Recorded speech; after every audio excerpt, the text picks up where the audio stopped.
Hello everybody, in this tutorial I'm going to show you how to get the scanner in Subnautica below zero. First of all, make sure to like and subscribe and hit the bell so you don't miss out any videos. So let's begin. First of all, for the scanner, you're gonna need to have a battery. This can be crafted from ribbon plants and copper ore. Make sure to check out the other videos on my channel to see how to get a battery. The second ingredient, you're gonna need titanium.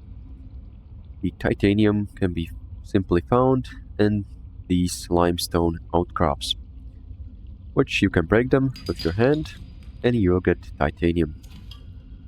You can also get copper ore from these, but we only need titanium. Now you want to go to your fabricator, go to personal, tools, and select the scanner.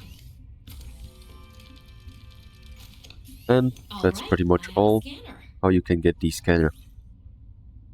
Thank you for watching. Make sure to like and subscribe if you found this helpful.